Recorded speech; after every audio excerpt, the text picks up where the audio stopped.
Matthew chapter 8, verses 5, 6, 7 and 8. Verses 5, 6, 7 and 8. మత్తయి సువార్త 8వ అధ్యాయము 5, 6, 7, 8 వచనములు ఏముందో చూద్దాం.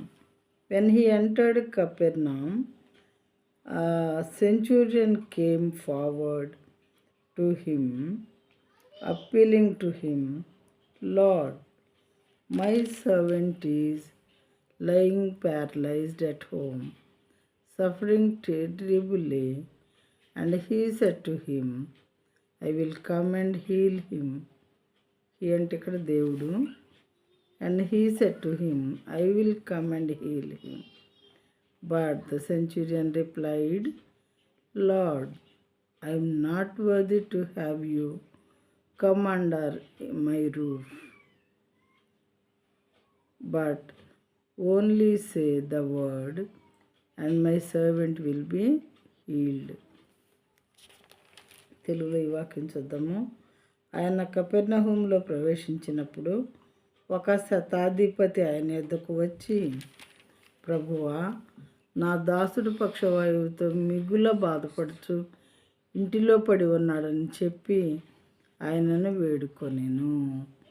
యేసు, నేను వచ్చి వాణ్ణి స్వస్థపరచదనని అతనితో చెప్పగా, నేనే మీ ఇంటికి వచ్చి అతని దగ్గరకు వచ్చి నేను అతను బాగు చేస్తానని దేవుడు చెప్పారంట.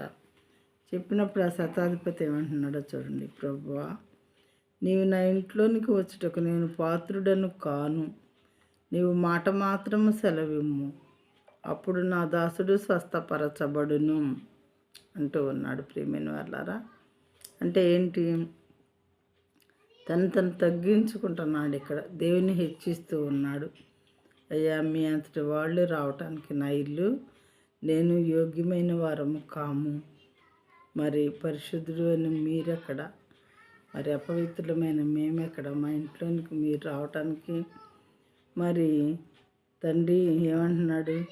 నీవు నా ఇంటిలోనికి వచ్చుటకు నేను పాత్రుడను కాను అని తను తగ్గించుకుంటున్నాడు. మీరు మాట మాత్రం సెలవివ్వండి, మీ దాసుడు బాగవ్వాలి అని ఒక మాట పలకండి, బాగైపోతాడు అని విశ్వాసాన్ని చూపిస్తూ ఉన్నాడు. అప్పుడు మాట మాత్రం సెలవిమ్ము, అప్పుడు నా దాసుడు స్వస్థపరచబడును అని చెప్పి అంటూ ఉన్నాడు. అయితే ఈ మాటలు విన్నటువంటి దేవుడు సంతోషిస్తారా? తన హృదయపు ఆలోచన బట్టి బాధపడతారా? డెఫినెట్గా సంతోషించేవారుగా ఉంటారు. నేను దేవుడినని అతను గుర్తెరిగాడు, నేను ఈ పని చేయగలనని గుర్తెరిగాడు. అందుకని తన యొక్క తప్పిదాన్ని, తన యొక్క స్థితిని మరి ఒప్పుకున్నాడు. ఇక్కడ నేను మీరు నా ఇంట్లోనికి రావడానికి నేను పాత్రుడిని కాననే విషయాన్ని తను ఒప్పుకున్నాడు కాబట్టి అని చాలా సంతోషించి దేవుడు మరి అతను బాగు చేసిన వారుగా ఉన్నారు. తర్వాత వర్సెస్లో